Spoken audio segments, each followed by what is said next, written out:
Доброго времени суток, мои дорогие подписчики и гости моего канала. С вами канал Энергия Таро. А это значит, что сегодня нас с вами ждет очередной, не расклад, а обзор. Это будет третья часть сегодняшнего обзора на карты Милдред Пейн, черное колдовство Милдред Пейн Патрика Валенса. Мы с вами уже как-то начинали, даже сделали две части, но у меня вечно как-то нет времени снимать обзоры. И вот, наконец, я решила, что я сниму обзор сейчас, третью часть, и в августе я обязательно доделаю последние две части по этому оракулу, потому что этот оракул я просто обожаю. И очень хорошо, с ним очень хорошо работать, когда вы работаете с какими-то приворотами, заговорами, с какой-то темной силой, с которой столкнулся клиент или ваш клиент, да, по-другому. Перед тем, как мы с вами сегодня начнем, я прошу поддержать это видео лайком, ставьте лайк, пишите комментарии, это очень помогает мне в развитии канала.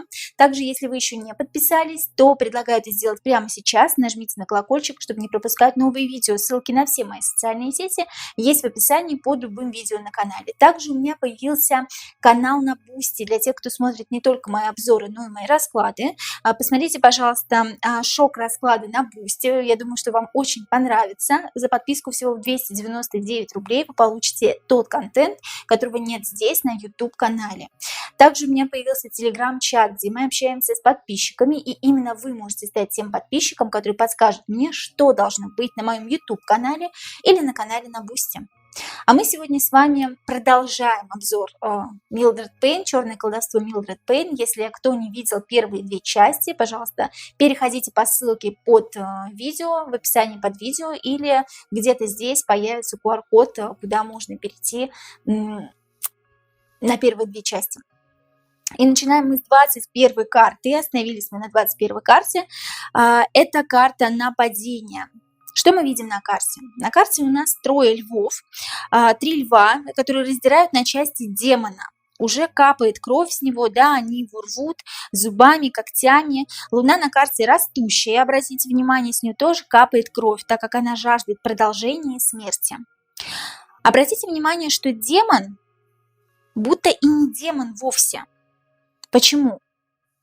Он как обыкновенный человек, наряженный в дьявола. Лицо его белое, облик его человеческий, но костюм на нем не является его сутью. Он как будто переоделся в дьявола. О чем эта карта? Карта о наказании за обман, за маску, которую человек надел на себя и прикидывается одной персоной, хотя таковой не является. Карта говорит о сильных противниках. Возможно, тот, кому гадают, ваш клиент разозлил тех людей, которых не должен был злить. Да? Это бандиты, наркоманы, люди с низкой социальной ответственностью, от которых в дальнейшем будут большие проблемы. Следующая карта я буду убирать вот сюда, чтобы они нам не мешали. 22 карта этого оракула, называется она «Одиночество». Мы видим, что птицы улетают в теплые края. Ведь деревья отдали свои последние листочки, началась осень. Одинокая девушка бредет по улице, опустив голову и надев на себя черный плащ с капюшоном. На самом деле птицы улетают, не прячась от холода и погодных условий, они улетают от девушки, в душе которой лишь тоска и негативные эмоции. Обратите внимание, что это птицы-рыбы. Да, здесь они похожи на рыбок таких. К чему вообще эта отсылка? Рыбки в оракулах и таро отсылка к христианству, к божественному. Раньше, за много тысяч лет до нашей эры, вместо крестика носили именно рыбку, и она являлась тем самым спасительным амулетом, помогающим верить в Бога. Рыба – это дань уважения миру, откуда произошло все живое на земле, то есть в воде. На этой карте птицы и рыбы олицетворяют мысли девушки, позитивные, дающие понимание, как жить дальше, а улетают они от нее, потому что девушка находится в состоянии глубокой депрессии и печали и не может привести свои мысли в нужное русло, а значит не мыслит позитивно.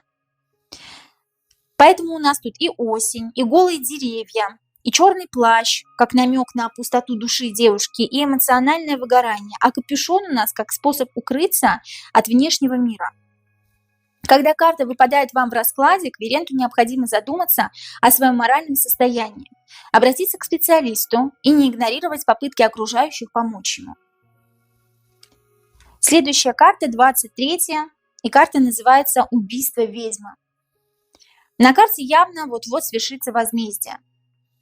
наказание для ведьмы. Ее собрались сжечь, однако мы видим, что палач тоже присутствует, а значит, они хотят ей голову отрубить, да, помимо того, что они ее сожгут.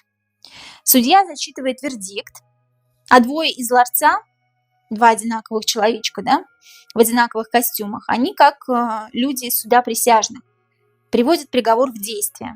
Что это за карта? Ну, во-первых, мы не знаем точно, виновна ли девушка и за что ее приговорили. Данные лица, скажем прямо, совсем не вызывают доверия. И как мы помним, в Средневековье ведьмы считали каждую вторую девушку.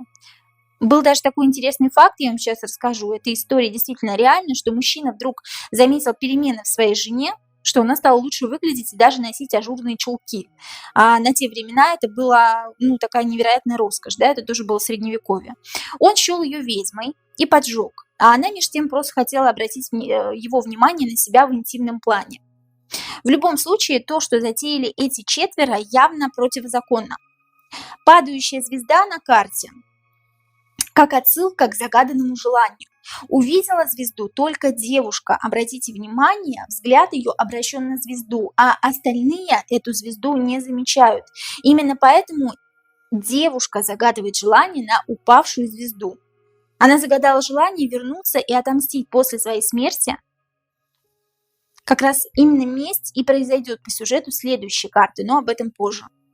Карта выпадает в раскладе, когда нам хотят сказать о нечестной игре, которую затеяли против Квирента, кому вы гадаете, да?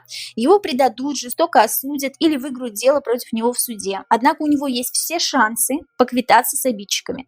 В некоторых случаях карта говорит о безжалостном преступлении и подавлении воли против одного человека группой лиц. Возможно, даже групповое изнасилование какое-то. 24-я карта, и называется она как раз месть. Месть вот этой самой ведьмы, да? Вот здесь у нас как раз возвращение этой девушки, этой несчастной, которую беспощадно обвинили в том, чего она не совершала на самом деле. Она восстала из огня и готова убивать. Кто-то разбегается, кто-то просит прощения, да, молит о пощаде. Тем самым нам показывают обыкновенных трусов, которые знают, что они виновны, но не могут даже себе в этом признаться. Карта говорит о справедливо наступившем возмездии и победе над своими врагами. Хорошая карта для Квирента, если Квирент ни в чем не виновен, да, если он жаждет какого-то возмездия и справедливости. 25-я карта, называется она «Фарфоровые куколки». Маленькая девочка играет в куколки у себя в детской комнате. Сквозь окно комнаты просовывается чья-то черная мохнатая лапа. Очевидно, что это лапа демона. И протягивает доверчивой девочке еще одну куклу с лицом скелета. Обратите внимание, что лицо этой куколки, которую он ей протягивает, не похоже на лица других куколок. Оно злое какое-то, да, у нас в виде скелетика действительно. О чем эта карта? Может говорить о магии, о приворотах, которые ставят на вольт, то есть на куколку, с целью подавления воли человека. В любом случае говорит о злонамерении, о предложении от не очень чистого на руку человека, либо существа, от которого лучше отказаться. По этой карте велик соблазн купиться на материальные блага, притом за деньги согласиться на то, на что бы не пошел в обычной жизни, если бы не крупная сумма, которую тебе предложили. Следующая карта, 26-я, белый кот. Кот тут у нас, по всей видимости, решил стать вегетарианцем и подружился со стаей птиц, на которую раньше охотился, не подозревая, что одна черная птичка затеяла что-то недоброе, затаив на кота обиду. По карте проходит игнорирование собственной интуиции, когда человек не воспринимает опасность за опасность и лезет на рожон буквально. Слепая вера в человека, который в любой момент может воткнуть нож в спину. Следующая, 27-я карта, и называется она «Утопленники». Люди оказались за бортом, и тут мы не знаем точно, то ли их корабль затонул, то ли они согрешили настолько, что небо разверзлось, и сам Господь наказал их. А Ноя с его спасительным судном не оказалось рядом. Дождь и гроза с неба говорят о злости кого-то свыше на этих людей. Карта может говорить о реальном стихийном бедствии, связанном с водой, о том, что человек страдает гидрофобией, то есть боязнью воды, о невозможности выбраться из катастрофической ситуации.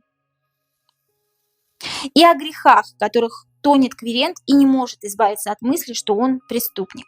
Но здесь кверент, я думаю, что сам себя загнал в угол, да, он тонет по своей собственной вине, в своих грехах и в своих каких-то бедах.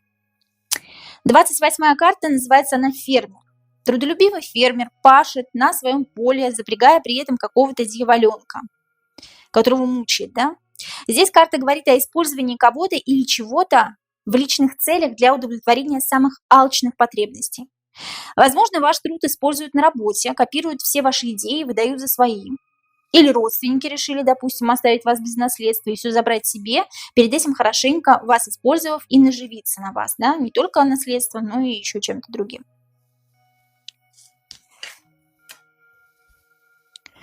29-я карта, называется она «Левитация». Горожане замерли от удивления, пораженные чудом. Здесь предстала сцена левитации, кою искусный маг продемонстрировал толпе. Здесь карта указывает на скрытые способности человека, о которых он сам недавно узнал и побежал хвастать всем вокруг. Карта говорит также о тщеславии, о том, что человек думает о себе больше, чем на самом деле представляет. Наконец, последняя на сегодня карта, это 30-я карта, называется она «Скрипач». Скрипач играет гипнотическую музыку, привлекая внимание прекрасных дам и очаровывая их. Однако посмотрите на скрипача, он сам является слугой тьмы, да, у него растут рога, и его мелодия, вот обратите внимание, да, это звуки мелодии исходят такие чертята маленькие. Это какофония самого ада, льющаяся из ада. Заманив и загипнотизировав девушек, он сможет делать с ними все, что захочет.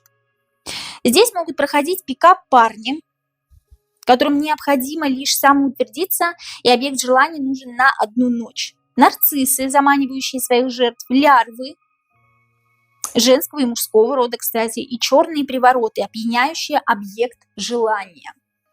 На сегодня у нас с вами все с картами черного колдовства Милдред Пейн, с нашей замечательной колодой. Пишите, пожалуйста, комментарии, мне очень важно ваше мнение, очень важно понимать, действительно ли вам нужны обзоры, действительно ли вам интересно обучение картам Таро и различным оракулам, потому как у меня очень много колод, я буду продолжать обучение. Когда мы закончим с вами Милдред Пейн, мы с вами начнем какую-то другую, новую, интересную колоду.